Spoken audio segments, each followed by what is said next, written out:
আমি আপনাদের সাথে আজকে সিঙ্গেল নিডল মেশিনের কর্নারে স্কিপ পড়া নিয়ে কথা বলবো। ঠিক কী কারণে এই কর্নারে স্কিপটা পড়ে এই বিষয়টা আপনাদের সাথে বিস্তারিত আলোচনা করব এবং টোটালি বুঝিয়ে দিব কিভাবে আপনি এটা সমাধান করবেন। ঠিক এই জায়গায় এসে আমার স্কিপটা পড়ে, তো এটা কী কারণে পড়তেছে এবং কিভাবে সমাধান করেছি সেই জিনিসটা আপনাদের সাথে টোটাল বিষয়টা শেয়ার করব। ভিডিওটা শুরু থেকে শেষ পর্যন্ত দেখবেন।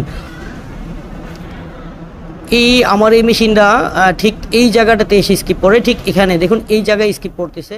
এই প্রবলেমটা সমাধান করতে গিয়ে আমি যে জিনিসগুলো করেছি সেটা আপনাদের সাথে একটু দেখাতে চাচ্ছি। এটা হচ্ছে প্রথমে আমি মেশিনটাকে ওপেন করে নিয়েছি, মানে আমার টাইমিংটা আমি চেক করেছি মেশিনের টাইমিংটা ঠিক আছে কিনা। ফার্স্টে আপনি অবশ্যই মেশিনের টাইমিং চেক করবেন মেশিনে বসার পরে। অনেক কারণে আপনার মেশিনের টাইমিংয়ে সমস্যা থাকতে পারে, তো সেক্ষেত্রে আপনি টাইমিংটা অবশ্যই চেক করে নেবেন। আমি টাইমিংটা চেক করে নিয়েছি, এখানে হালকা একটু গ্যাপ আছে, আমি এটাকেও পূরণ করে দেবো। আমি চাচ্ছি না কোনো গ্যাপ থাকুক বা কোনো কারণে থ্রেড মিচিং করুক, রোটারি হুক থ্রেডটাকে ক্যাচ করতে যেন 100% পারে সেই জিনিসটাই আমি এখানে এনশিওর করেছি। আমি এখানে কোনো গ্যাপ রাখি নেই, নো টাচ নো গ্যাপে আমি টাইমিংটা করেছি এবং শর্ট টাইমিং করেছি যাতে পয়েন্ট থেকে নিচে নামবে। যেহেতু এটা মোটা কাজের ক্ষেত্রে এভাবে করতে হয়, তো এটার ভিতরে কয়েকটা সমস্যা পেয়েছি আমি। একটা তো টাইমিং আমি করেছি, টাইমিংয়ে কোনো সমস্যা পাইনি, তারপরেও টাইমিংটা করেছি আমার নিজের স্যাটিসফাইয়ের জন্য যে আমি শিওর হলাম টাইমিংয়ে কোনো সমস্যা নেই। তো টাইমিং করার পরের যেই স্টেপগুলো আমি নিয়েছি সেগুলো হচ্ছে কার্যকরী পদক্ষেপ, সেই কারণেই হচ্ছে মেশিনটা ভালো চলেছে। দেখুন আমি ঠিক এইভাবে টাইমিংটা করেছি। আপনারাও মেশিনটা যখন পয়েন্টে কাজ করবেন তখন এইভাবে শর্ট টাইমিং করবেন, তাহলে আপনার মেশিন ভালো চলবে।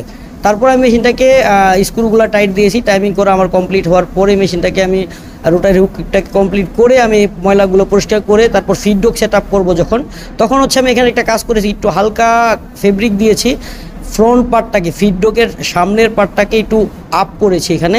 এই কারণটা হচ্ছে আমার যখন পয়েন্ট থেকে নিচে নামে তখন হচ্ছে আমার এখানে ফেব্রিকটা লুজ থাকে। ফেব্রিকটা লুজ থাকার কারণে হচ্ছে স্টিচিং হয় না।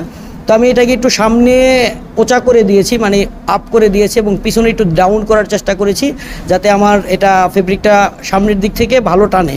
এবং এই দুইটা স্ক্রু লুজ দিয়েও আমি এটাকে অ্যালাইনমেন্টটা অ্যাডজাস্ট করেছি। আপনি এই দুইটা স্ক্রু লুজ দিয়ে এটাকে সামনে পিছনে আপ ডাউন করতে পারবেন। আর এই দুইটা স্ক্রু লুজ দিয়ে আমি একবারে সামনে নিয়ে এসেছি ফিডডকটা, যাতে পিছনে আমার কম গ্যাপ থাকে, সামনে বেশি থাকে। এই কারণে আমি সামনে নিয়ে আসছি যাতে মোটা জায়গাটা খুব তাড়াতাড়ি সরে যায়। এখানে আরেকটা সমস্যা পেয়েছি, তা হচ্ছে গাইডটা কাটা গাইড থাকার কারণে ফেব্রিকটা যখন সুইং হয় তখন এখানে লুজ পড়ার কারণে হচ্ছে স্কিপ পড়ে অথবা থ্রেড কাটিং হয়, মানে ফেব্রিকটাকে প্রেশার দিতে পারতেছে না। আমি একটা ভালো গাইড লাগিয়েছি এখানে, ভালো গাইড লাগিয়ে যখন আমি কাজ করেছি তখন আমার মেশিনটা 100% ওকে হয়েছে। তো আমি এই সব কয়টা বিষয় আপনাদের সাথে শর্টকাটে শেয়ার করলাম এই কারণে, আপনার মেশিনে গেলে এই স্কিপ পড়া নিয়ে যদি কখনো বিড়ম্বনায় পড়েন তখন এভাবে সমাধান করতে পারবেন খুব সহজে। এই প্রসিডিউরগুলো খুবই কার্যকরী প্রসিডিউর। আশা করি আপনাদের ভিডিওটা ভালো লেগেছে। যদি ভালো লাগে বেশি বেশি শেয়ার করবেন, আমাকে সাপোর্ট করবেন। আমি আপনাদের জন্য প্রতিনিয়ত sewing machine repair related video upload করে থাকি।